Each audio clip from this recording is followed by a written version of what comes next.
Hello అండి. ఈరోజు మనం 4th లెసన్లో ఉన్న పౌష్టికాహారంలో ఉన్న ఇంపార్టెంట్ పాయింట్స్ చూస్తాం. ఓకే, శక్తినిచ్చే ఆహార పదార్థాలు ఏంటి?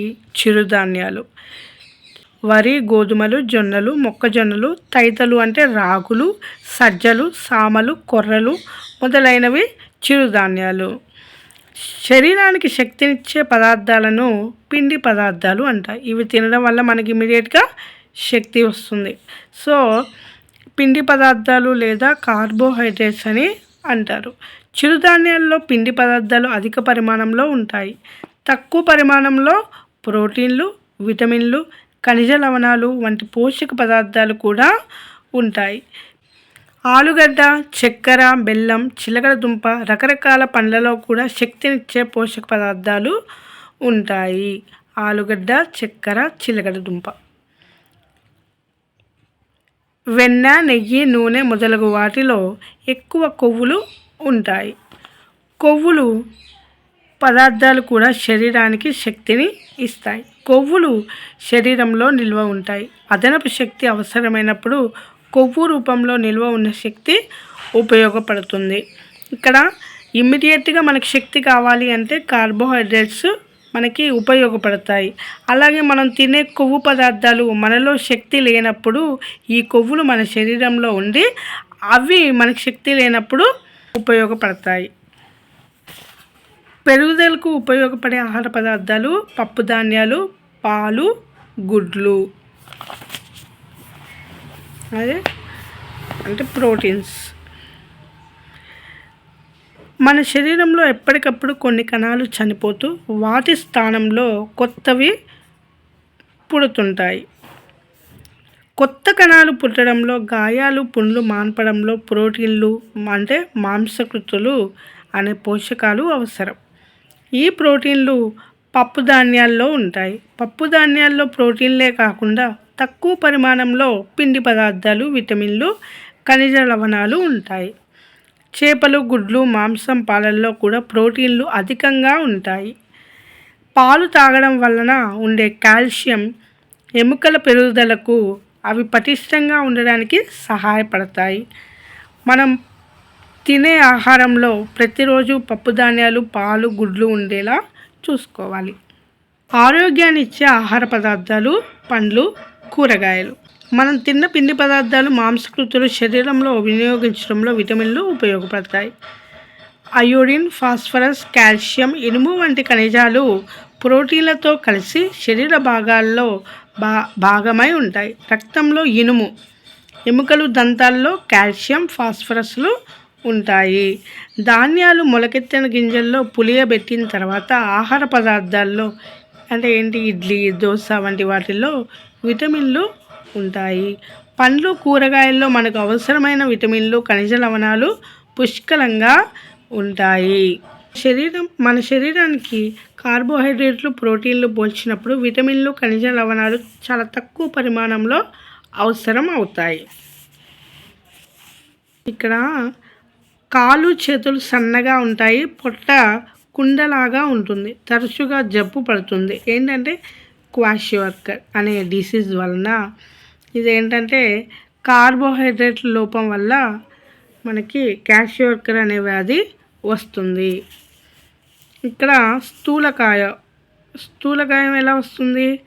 బాగా అధికమైన కొవ్వు పదార్థాలు తినడం వల్ల ఇక్కడ లావుగా అయిపోతారు. ఏంటి chips, burger, pizza, cool drinks వంటివి మాత్రమే తింటాడు.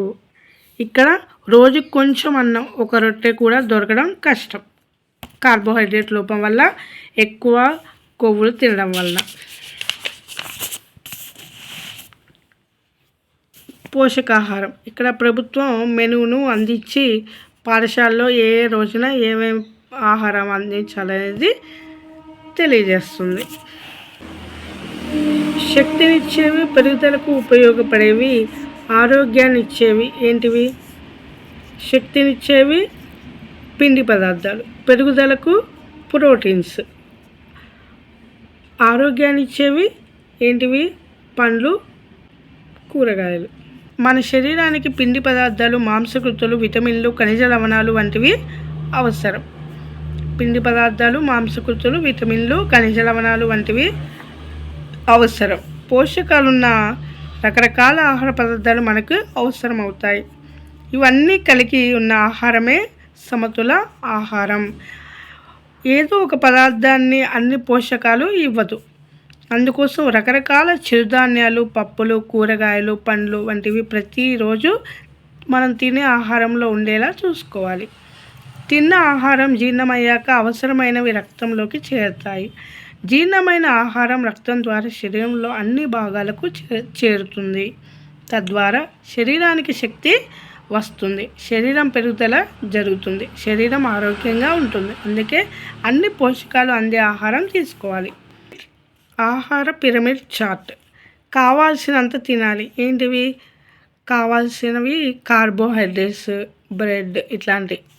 నెక్స్ట్ ఎక్కువగా తినేవి పండ్లు, ఫ్రూట్స్. తగినంతగా తినేవేంటి? నెయ్యి, పాలు, మీట్, ఇవన్నీ కూడా. అరుదుగా తినేవి ఐస్ క్రీమ్స్, ఫ్యాట్ చాలా తక్కువగా తినాలి. నెక్స్ట్ మీకు తెలుసా, ఒక మధ్య రకం సైజులో ఉండే టమాటోలో 1.08 గ్రాముల ప్రోటీన్, 1.5 గ్రాముల ఫైబర్ ఉంటాయి. అంతేకాక పొటాషియం, ఫాస్ఫరస్, మెగ్నీషియం, సోడియం వంటి ఖనిజాలు కూడా పుష్కలంగా ఉంటాయి. వీటితో పాటు vitamin A, vitamin B2, B6, vitamin E, vitamin C, vitamin K తదితర విటమిన్లు కూడా టమాటోలో సమృద్ధిగా ఉంటాయి. దీని నుండి 22 క్యాలరీల శక్తి లభిస్తుంది. ఆహారం శరీర పెరుగుదలకు ఉపకరించే పదార్థాలను తీసుకోకపోవడం వల్ల శరీర భాగాలు ఉబ్బుతాయి, మొహం ఉబ్బుతుంది. ఆటల్లో కానీ చదువులో కానీ చురుగ్గా ఉండలేరు. శక్తినిచ్చేవి మరియు పెరుగుదలకు తోడ్పడే పదార్థాలు రెండింటినీ తీసుకోకపోతే కాళ్ళు, చేతులు సన్నగా అరిగిపోతాయి, పొట్ట ఉబ్బినట్లు ఉంటుంది, పక్కటెములు స్పష్టంగా కనిపిస్తాయి.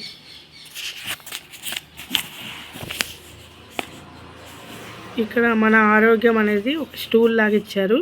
ఇక్కడ దానికి ఉండే ఇవి లెగ్స్ లాగా ఆరోగ్య పరిరక్షణ, వ్యాధి నిరోధక శక్తినిచ్చేవి ఏంటి? పిండి పదార్థాలు. పెరుగుదలకు సహాయపడేవి ప్రోటీన్లు. ఆరోగ్యాన్ని ఇచ్చేవి ఇవి మనకి విటమిన్స్, ఖనిజ లవణాలు. ఇట్లా ఇవి ఉంటేనే మనకు ఆరోగ్యం మంచిగా ఉంటుంది అనేసి. అలాగే శక్తినిచ్చే కార్బోహైడ్రేట్లు, కొవ్వులు, నూనెలు, పెరుగుదలకు ఉపకరించేవి ప్రోటీన్లు లేదా మాంసకృతులు. ఆరోగ్య పరిరక్షణ, వ్యాధి నిరోధక శక్తిని ఇచ్చేవేంటివి? ఖనిజాలు, విటమిన్లు. శీతల పానీయాలు, కూల్ డ్రింక్స్ ఆరోగ్యానికి హానికరం. నిమ్మరసం, సల్ల, మజ్జిగ, కొబ్బరి నీళ్ళు, పండ్ల రసాలు, పాలు వాడాలి శీతల పానీయాలకు బదులుగా. నెక్స్ట్ సాధారణంగా జంక్ ఫుడ్లు ఎక్కువ క్యాలరీలు, కార్బోహైడ్రేట్లు మాత్రమే ఉంటాయి. వీటిలో ఎక్కువ ఉప్పు, నూనెలు ఉంటాయి. ఇవి శరీరానికి హాని కలిగిస్తాయి. అందువల్ల వీటికి దూరంగా ఉండడం ఆరోగ్యానికి మేలు. ఇలాంటి పదార్థం తినడం వల్ల ఊబకాయం లేదా స్థూలకాయం వస్తుంది. ఇది ఈ లెసన్లో ఉన్న ఇంపార్టెంట్ పాయింట్స్. నెక్స్ట్ 5వ లెసన్ మన శరీర భాగాలు, జ్ఞానేంద్రియాలు. మన జ్ఞానేంద్రియాలు ఏంటి? నాలుక, ముక్కు, చెవి, కన్ను, చర్మం. మన 5 జ్ఞానేంద్రియాలు. ఫస్ట్ అందులో మనం కళ్ళను గురించి చూద్దాము. ఇక్కడ చిన్నారి చూపు అనే కార్యక్రమం పిల్లల కళ్ళను పరిశీలించి అవసరమైన వారికి కళ్ళద్దాలు ఇచ్చారు. అంటే ఇక్కడ కళ్ళు బాగాలేనప్పుడు చూసే కార్యక్రమం ఏంటంటే చిన్నారి చూపు అనే కార్యక్రమం. కంటి వైద్యం చేసే డాక్టర్ను ఆప్థమాలజిస్ట్ లేదా కంటి డాక్టర్ అని అంటారు. కళ్ళ రక్షణకు తీసుకోవాల్సిన జాగ్రత్తలు. తగిన వెలుతురులోనే చదవాలి. చదివేటప్పుడు కంటికి పుస్తకానికి మధ్య దూరం 30 సెంటీమీటర్లు ఉండాలి. వాహనాలలో ప్రయాణిస్తూ చదవకూడదు. ప్రతిరోజు చల్లని నీటితో కళ్ళను శుభ్రం చేసుకోవాలి. టెలివిజన్ చూసేటప్పుడు తగినంత వెలుతురు ఉండాలి. టెలివిజన్ 2.5 మీటర్ల దూరం నుండి చూడాలి. నల్లబల్లపై రాసిన అక్షరాలు కనిపించకపోతే టీచర్కు చెప్పాలి. కళ్ళు గట్టిగా నలపడం, రుద్దడం చేయరాదు. కళ్ళు కలక వచ్చిన వారి రుమాలను, టవల్ను ఉపయోగించకూడదు. కళ్ళలో నీరు కారుతున్నా, కళ్ళు మంటలు మండుతున్నా, చదివేటప్పుడు అక్షరాలు మసకగా కనిపించినా కంటి డాక్టర్ దగ్గరకు వెళ్ళాలి. నెక్స్ట్ చెవులు. ఒక వ్యక్తి పుట్టుక నుంచి చెవులు వినిపించకపోతే అతడికి మాట్లాడటం రాదు. ఎదుటివారు మాట్లాడే మాటలు వినబడకపోవడం వల్ల ఏం మాట్లాడాలో, ఎలా మాట్లాడాలో తెలియక ఇలాంటి వారు మాట్లాడలేరు. ఇలాంటి వారి కోసం సైన్ లాంగ్వేజ్ను ఉపయోగిస్తారు. అనగా గుర్తులు, సైగలతో విషయాలను తెలియజేస్తారు. నెక్స్ట్ చెవుకు సంబంధించిన తీసుకోవాల్సిన జాగ్రత్తలు. పెద్ద పెద్ద శబ్దాలు చెవిని తాకేటప్పుడు చెవులు మూసుకోవాలి. చెవి లోపల నీరు వెళ్ళనివ్వకూడదు. శుభ్రమైన నూలు బట్టతో శుభ్రం చేసుకోవాలి. తలపిన్నులు, అగ్గిపుల్లలు చెవి లోపల శుభ్రం చేయడానికి వాడకూడదు. చెవిలో నొప్పి వచ్చినా, ఇంకేం ఇతర సమస్యలున్నా డాక్టర్ను సంప్రదించాలి. చెవిలో ఆముదం నూనెలు వేయకూడదు. చెవి, ముక్కు, గొంతుకు సంబంధించిన సమస్యలను వైద్యం చేయు డాక్టరు ENT వైద్య నిపుణులు అని అంటారు. మీకు తెలుసా, గబ్బిలం రాత్రిపూట సంచరించే క్షీరదం. అది తన దారిలో ఉన్న అడ్డంకులను తను శబ్దాల ద్వారా గ్రహిస్తుంది. తాను చేసే శబ్దాలు అడ్డంకులను తగిలి వెనుకకు రావడాన్ని ప్రతిధ్వని గ్రహించి తన మార్గాన్ని మార్చుకుంటుంది. నెక్స్ట్ ముక్కు. ముక్కు ద్వారా మనం గాలిని పీల్చుకుంటాం, వదులుతాం. దీనిని శ్వాసించడం అని అంటారు. గాలి ముక్కు ద్వారా లోపలికి పీల్చుకుంటాను ఉచ్ఛ్వాసం అని, బయటకు వదలడాన్ని నిశ్వాసం అని అంటారు. నెక్స్ట్ ముక్కు ఎల్లప్పుడూ శుభ్రంగా ఉంచుకోవాలి. బలపం, పెన్సిల్, సుద్దు ముక్క, కరపులలు, చేతివేలు మొదలైనవి ముక్కు రంధ్రాల్లో పెట్టుకోకూడదు. నాలుక.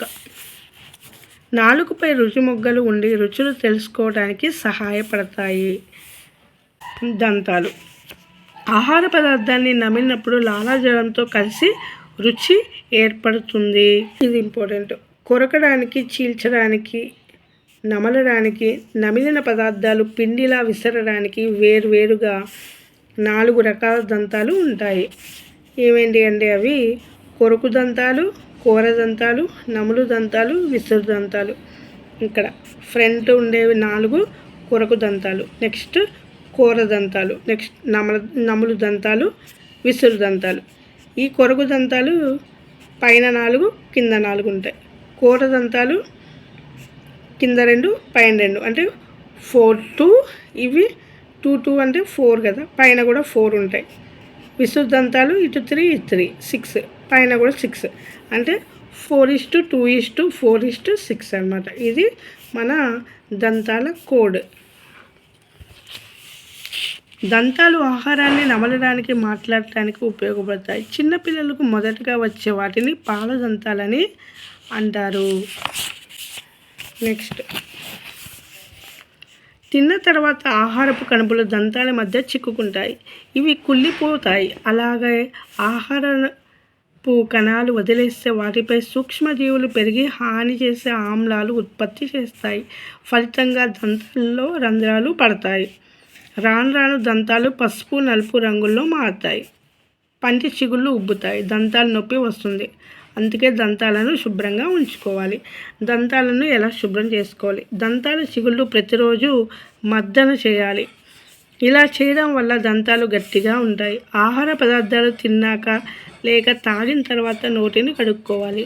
నోట్లో నీళ్లు పోసుకొని పుక్కలించాలి. దీంతో దంతాలపై, దంతాల మధ్య చిక్కుకున్న ఆహారపు కణాలు బయటికి వస్తాయి. రోజు 2-3 సార్లు ఇలా చేయాలి. ప్రతిరోజు పళ్ళు తోముకున్న తర్వాత చేతి వేళ్ళు దంతాలను, చిగుళ్లను రుద్దాలి. ఆ తర్వాత నీటితో పుక్కలించాలి. ప్రతిరోజు ఉదయం, రాత్రి పడుకోబోయే ముందు దంతాలను తోముకోవాలి. ఉత్తరేణి, కానుగ, వేప లేదా తుమ్మ పుల్లలను ఉపయోగించి లేదా టూత్ పేస్ట్ పౌడర్ బ్రష్తో దంతాలను తోముకోవాలి. ఉత్తరేణి, కానుగ, వేప, తుమ్మ. ఈ గుర్తుపెట్టుకోండి. దంతాల పైన, కింద, లోపల, బయట, ఎడమ పక్కన, కుడి పక్కన తోముకోవాలి. ప్రతి దంతాన్ని శుభ్రంగా తోముకోవాలి మరియు గుండ్రంగా తోముకోవాలి. దంతాలను పరిశుభ్రంగా ఉంచుకోకుంటే గార పట్టి పుచ్చిపోయి పంటి నొప్పి వస్తుంది. అటువంటప్పుడు డాక్టర్ పళ్ళు తీసేస్తాడు. దంతాలను శుభ్రపరచుకోవడానికి ఇటుక పొడి, బొగ్గు వంటి గరుకు పదార్థాలను వాడరాదు. అలా వాడినట్లయితే దంతాలపై ఉన్న ఎనామిల్ పొర దెబ్బతింటుంది. అతి చల్లని పదార్థాలను తీసుకోవడం వల్ల దంతాలు దెబ్బతింటాయి. ఎనామిల్ పాడైపోయినట్లయితే చల్లని పదార్థాలు, మంచినీరు తీసుకున్నప్పుడు దంతాలు నొప్పి పెడతాయి. నెక్స్ట్ చర్మం గురించి. చర్మానికి తీసుకోవాల్సిన జాగ్రత్తలు. ప్రతిరోజు సాయంత్రం 2 పూటల సబ్బుతో శుభ్రంగా స్నానం చేయాలి. స్నానం చేసేటప్పుడు చర్మం చక్కగా రుద్ది స్నానం చేయాలి. మృత కణాలు పోయి చర్మం కాంతివంతంగా అవుతుంది. చర్మం పై వ్యాజిలిన్ పూసుకోవాలి. శరీరాన్ని పూర్తిగా కప్పి ఉంచే దుస్తులు వేసుకోవాలి. ఎండాకాలం వదులుగా ఉండే నూలు దుస్తులు ధరించాలి. ఎండాకాలంలో ఎక్కువ నీరు తాగాలి. నీరు తగినంత తాగడం వల్ల శరీరానికి మలిన పదార్థాలు చెమట రూపంలో బయటికి సులువుగా వెళ్తాయి. చర్మం మృదువుగా ఉంటుంది. చర్మ సంబంధ వ్యాధుల చికిత్స చేసే డాక్టర్ను డెర్మటాలజిస్ట్ అని అంటారు. మీకు తెలుసా? శరీరంలో అతిపెద్ద అవయవం చర్మం. మానవుని చర్మం దాదాపు 1.5 చదరపు కిలోమీటర్ల వైశాల్యం, 4 కిలోల బరువు ఉంటుంది. 1.5 చదరపు కిలోల వైశాల్యం, 4 కిలోల బరువు ఉంటుంది. చర్మాన్ని పరిశుభ్రంగా ఉంచుకోకపోతే చర్మ వ్యాధులు వచ్చే అవకాశం ఉంది. చాలా వరకు చర్మ వ్యాధులు అంటువ్యాధులే. చర్మం శరీరం లోపల భాగాలకు బయట నుండి రక్షణ ఇస్తుంది. చర్మం చలిని, వేడిని, బాధను గుర్తిస్తుంది. కళ్ళు, చెవులు, ముక్కు, నాలుక, చర్మం అనే 5 జ్ఞానేంద్రియాలు మనకి ఉన్నాయి. జ్ఞానేంద్రియాలు సక్రమంగా పనిచేయని పిల్లల్లో కొంతమంది ఉంటారు. వీరిని ఏమంటారంటే ప్రత్యేక అవసరాలు గల పిల్లలు అని అంటారు. సో ఈ లెసన్లో ఉన్న ఇంపార్టెంట్ పాయింట్స్ ఇవ్వండి. నెక్స్ట్ 6వ పాఠం మన శరీరంలోని వ్యవస్థలు. ఫస్ట్ వచ్చేసి శ్వాస వ్యవస్థ, ఊపిరితిత్తులు. అయితే ఇక్కడ మనం మెయిన్ ఇంపార్టెంట్ ఏంటంటే దీని యొక్క ప్రాసెస్ అనేది గుర్తుపెట్టుకోవాలి. శ్వాస అవయవాల ద్వారా మన శరీరంలో గాలిలోని ఆక్సిజన్ను గ్రహిస్తుంది. శ్వాస వ్యవస్థలో ముఖ్యంగా ముక్కు, శ్వాసనాళం, ఊపిరితిత్తులు ఉంటాయి. ముక్కు ద్వారా మనం పీల్చుకున్న గాలి శ్వాసనాళంలోకి వెళ్తుంది. శ్వాసనాళం 2గా చీలి ఊపిరితిత్తులకు తెరుచుకుంటుంది. ముక్కు రంధ్రంలోని తేమ, వెంట్రుకలు శరీరంలోనికి దుమ్ము, ధూళి వెళ్లకుండా ఆపుతాయి. ఇది ముక్కు, శ్వాసనాళం అండ్ ఊపిరితిత్తులు. మనం పీల్చుకున్న గాలి ఛాతీ భాగంలో ఉన్న 2 సంచుల లాంటి నిర్మాణాలు ఉన్నాయి. ఊపిరితిత్తుల్లోకి చేరుతుంది. ఏది? గాలి.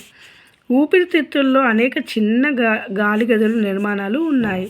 ఇవి ఆక్సిజన్, కార్బన్ డయాక్సైడ్ మార్పిడికి సహాయపడతాయి. గాలి గదుల కుడ్యం అనేక సూక్ష్మ రక్తనాళికలు ఉంటాయి. ఇవి మనం పీల్చుకున్న గాలిలోని ఆక్సిజన్ని గ్రహించి రక్తం ద్వారా శరీర భాగాలకు పంపిస్తాయి. ఏంటివి? సూక్ష్మ రక్తనాళికలు. అలాగే రక్తంలోని కార్బన్ డయాక్సైడ్ను, నీటి ఆవిరిని బయటకు పంపిస్తాయి. ఊపిరితిత్తులకు సంబంధించిన వ్యాధులను చికిత్స చేసే డాక్టర్ను పల్మనాలజిస్ట్ అని అంటారు. నెక్స్ట్ వ్యవస్థ, రక్త ప్రసరణ వ్యవస్థ. గుండె. గుండె మొత్తం శరీరానికి రక్తం సరఫరా చేస్తుంది.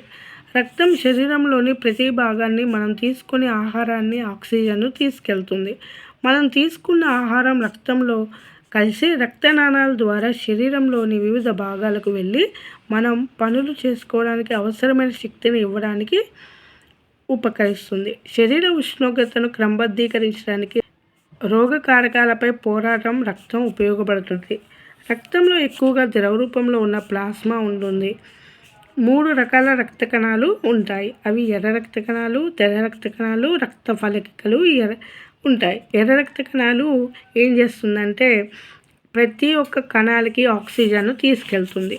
అలాగే తెల్ల రక్త కణాలు ఏం చేస్తాయంటే రోగకారక క్రిములతో పోరాడతాయి.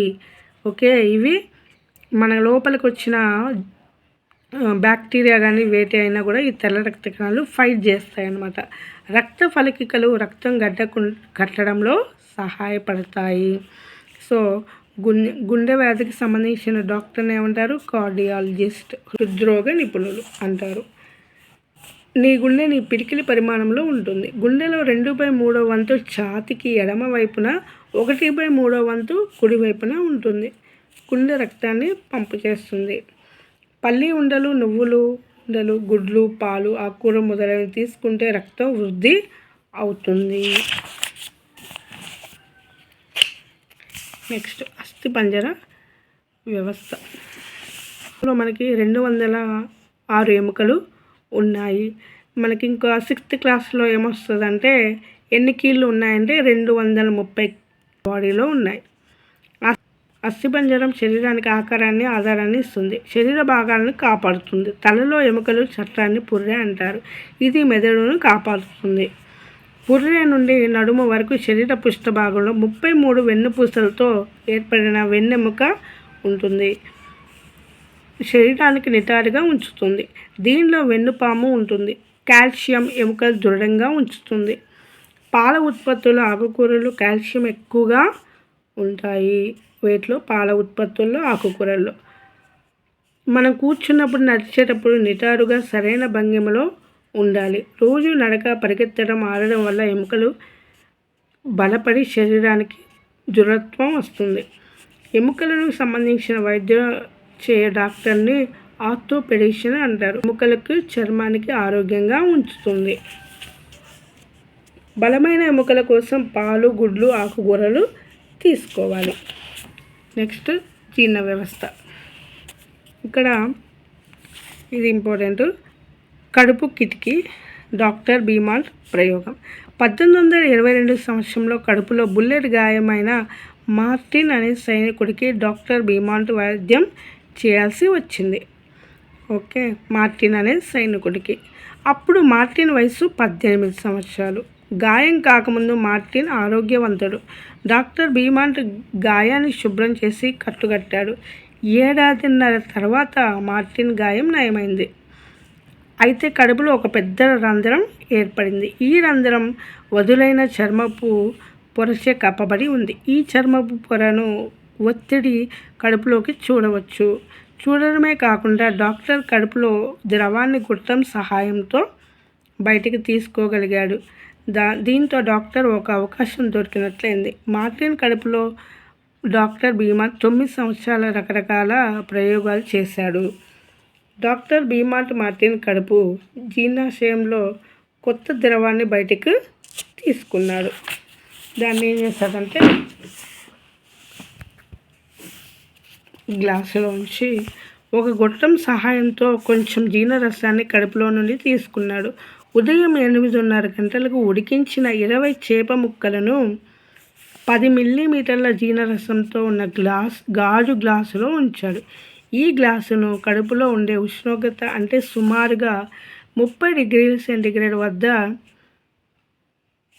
మధ్యాహ్నం 2 గంటలకు ఒక గ్లాసులోని చేప ముక్కలను పరీక్షించాడు. అవి ఏమయ్యాయి? కరిగిపోయాయి. అంటే మార్టిన్ యొక్క కడుపులో ఉన్న ద్రవాన్ని తీసి ఆయన ఆ ద్రవంలో ఉడికించిన చేప ముక్కలు వేసి 8:30కి అవి 30 డిగ్రీల ఉష్ణోగ్రత వద్ద ఉంచి తర్వాత 2 గంటలకు మధ్యాహ్నం 2 గంటలకు చేప ముక్కలను పరీక్షించినప్పుడు అవి ఏమయ్యాయి? కరిగిపోయాయి. నెక్స్ట్ ఈ బాక్స్ అనేది ఇంపార్టెంట్, గుర్తుపెట్టుకోవాలి. ఆహార పదార్థం జీర్ణం కావడానికి పట్టిన సమయం. కడుపులో ఎన్ని గంటలు జీర్ణమైంది, ఆయన తీసిన జీర్ణ రసాలు గ్లాసులో ఎన్ని గంటలకు జీర్ణమైంది అనేది గుర్తుపెట్టుకోవాలి. మరిగించని పాలు. కడుపులో 2 గంటల 15 నిమిషాలకు, గ్లాసులో 4 గంటల 45 నిమిషాలకు. మరిగించిన పాలు 2 గంటలు, 4 గంటల 15 నిమిషాలకు. పూర్తిగా ఉడికిన గుడ్డు 3 గంటల 30 నిమిషాలు, 8 గంటలు. సగం ఉడికిన గుడ్డు 3 గంటలు, 76 గంటల 30 నిమిషాల సమయం పట్టింది. చిలకబడ్డ పచ్చిగుడ్డు 2 గంటలు, 4 గంటల 15 నిమిషాలు. పచ్చిగుడ్డు 1 గంట 30 నిమిషాలకి, గ్లాసులో 4 గంటలకు. ఇది బీమాల్ట్ చేసిన ప్రయోగం.